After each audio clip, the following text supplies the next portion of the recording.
Creamline Cool Smashers at Signal HD Spikers nagsabayan dito sa semifinals. Bali pangalawang laban po ito ng Creamline Cool Smashers at ng Signal. Ito yung sinasabi natin na makakabawi po ang CCS dito sa Signal dahil dinalo sila nung nakaraan ng Signal. Sa pagkakataong ito, so far malakas ang starting lineup po ng Creamline Cool Smashers. Kung dati po ang sinasabi natin kapag mga crucial set kinakabahan ng CCS at nawawala po sila sa momentum, sa pagkakataong ito hindi na po yun mangyayari.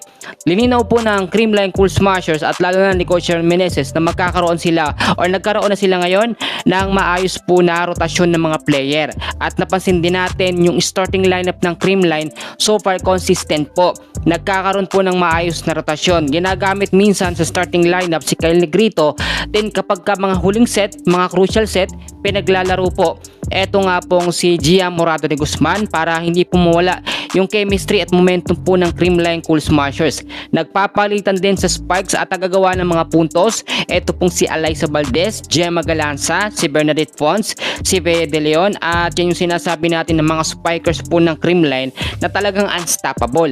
Ang babantayan lamang dito ng Creamline yung malalakas po na opensa ng Signal. At kailangan ang depensa ng Creamline Cool Smashers hindi po matibag-tibag o hindi dapat matibag. Maiwasan din dapat yung palagi pong mga service error ni Tots at neto nga pong si Pang Spanaga, which is naging lesson learned na po yan sa Creamline Cool Smashers nung tinalo sila ng Signal. Sa pagkakataong ito mga kaibigan, tataas ang chance na makapasok sa finals kung sino po ang mananalo sa dalawang kupunan po na ito. At nakikita natin na mas mataas po ang chance ng Creamline na manalo po kontra dito sa kupunan ng Signal HD Spikers. Ang Signal kasi ngayon mga kaibigan ko, kampante sila na matatalo nila ang Creamline. Pero nagkakamali sila ng akala ngayon kasi ang akala nila wala pong binago sa sistema or lineup, eto pong Creamline Cool Smashers. Pero ngayon mabubulaga sila dahil hindi nila aasahan talaga ang kakaibang sistema ng Creamline na talagang pinaghandaan po ng CCS ang semifinals. Alam nyo, matagal din hindi nakapasok sa semis ang Creamline dahil nga po sa hindi bumalik ang kanilang original na starting lineup. Pero ngayon, nasa orig na starting lineup na po ang Creamline Cool Smashers. Masasabi natin in so far so good, Gian Morado de Guzman, Alyssa Valdez, so far okay na ang kondisyon. Talagang gamit na gamit si Valdez ngayon. Gemma Galanza, bumabalik na, ang galing ng Darna. Si Bernadette Fons, si Bea De Leon na dating hindi masyadong makapuntos, laging na nakakapuntos ngayon. So ito yung ilang mga highlights mga kaibigan, panoorin po natin. And they need that. Only one blocker kaya din the delay din. Tapos, alam ko, nag-weights ito ngayon. Dito mo, laki ng development ng shoulders, Santos, the long ball. Hitler again, dug by Alyssa. Didge.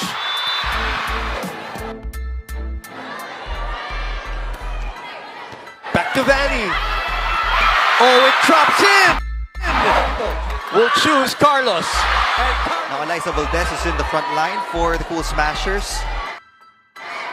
Carlos with 10 points. If they want to transition, a 3-point lead against Signal. Decibel levels. Look at that. Hindi mamamatay kay Macandili. But look at it.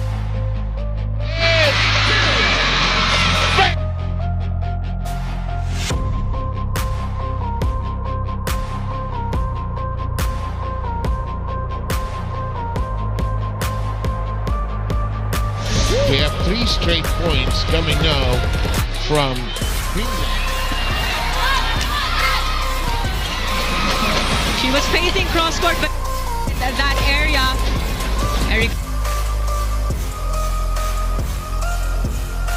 Erica Santos was not ready for the defense. Valdez on 2. Hindi na kailangan i-set up dahil ang laki na ng buta sa defense dito ng Signal. And siyempre may element of surprise. In the meantime, very good setters battling each other here.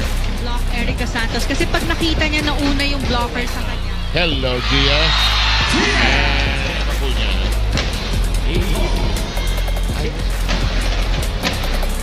Take a look at that. Back row hit. Here comes Valdez.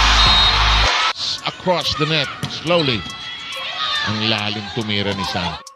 Ano? Talaga yung dulo. Oh. From the pod. Point, and they need that. Only one blocker, kaya din the delay din dito. Tapos, alam ko, nagwe-weights ito ngayon. Dito mo, laki ng development Yes. ng shoulders. Eh. Santos, the long ball hitter. And look at that. Ibigay nila yun. Yan yung mamamatay kay Macandili. But look at it.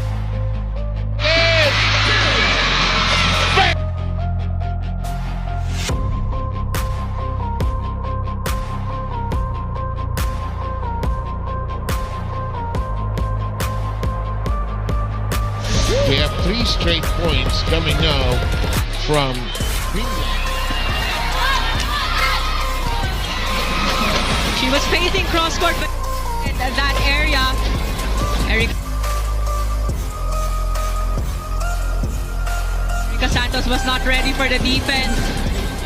Valdez on 2. Hindi na kailangan ni setup dahil ang laki na ng buta sa defense dito ng Sigla. And siyempre may element of surprise. In the meantime, we don't have very good setters battling each other here. Block Erika Santos kasi pag nakita niya na una yung blocker sa kanya. Hello, Gia. And ako niya.